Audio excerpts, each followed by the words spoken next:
It was supposed to be a relaxing Saturday. The sun was warm, the neighborhood barbecue was finally back on after a rainy spring, and my son Ethan was actually excited to wear shorts, a rare moment of confidence. At 15, Ethan's grown into himself, but that hasn't come easy. Born with a congenital limb difference, he's used a prosthetic leg since he was 2. Over time, his prosthetic evolved from a simple walking tool to a high-performance carbon fiber running blade. It's what helped him win gold in the junior division of the National Para-Athletics Championships last month. He doesn't usually show off about it, but today was different. He wore his medal around his neck. His coach had told him to wear it with pride. The event was held in our community park, hosted by the HOA, which meant, unfortunately, that Karen would be there.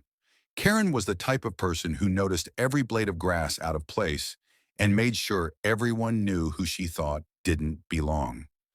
As Ethan walked toward the food tables, plate in hand, I noticed Karen zero in on him. Her face twisted into a sour expression the moment she caught sight of his leg. "Excuse me," she barked, marching over. "Is that," she gestured toward his prosthetic, "appropriate for this kind of event?" Ethan blinked. "You mean my leg?" Karen folded her arms. "You can't wear that here.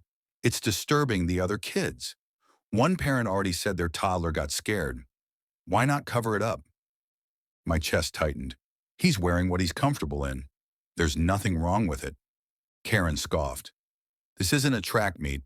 It's a family event. It just looks aggressive, like showing off." Ethan stood quietly. His eyes dropped. I could see him shutting down, retreating to that place where he's learned to swallow the sting. I wasn't having it.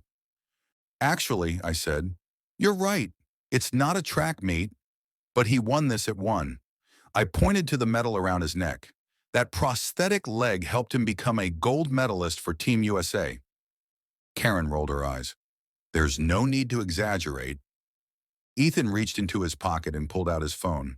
A few taps later, he held it up. The screen showed a slow-motion video from ESPN's youth athletics coverage. Ethan powering past the finish line in his division, arms raised, crowd cheering. The gold medal ceremony followed, his name flashing on screen. Ethan Reyes, National Junior Para-Gold Medalist. Karen paled. "I guess I should thank you," Ethan said quietly, looking up. "You reminded me why I wear shorts in the first place." The interaction didn't go unnoticed. Other neighbors began to gather. One mom gave Karen a look that could have frozen fire. Another came up to Ethan and high-fived him. "I saw that race," she said. "My son's been asking about getting into track ever since." Karen muttered something and stormed off, her usual scowl deepening.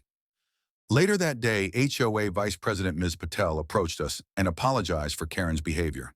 "You shouldn't have had to deal with that," she said, "and we'd actually love for Ethan to speak at our summer youth sports kickoff, if he's willing." Ethan looked surprised, but he smiled. Now every time he walks through the park, people greet him with warmth and respect. That prosthetic leg? It's no longer something to hide. It's a badge of resilience, strength, and achievement. Karen still avoids us, but in the end, her small-mindedness only amplified Ethan's light. Sometimes the loudest critics are just the backdrop for someone else's standing ovation.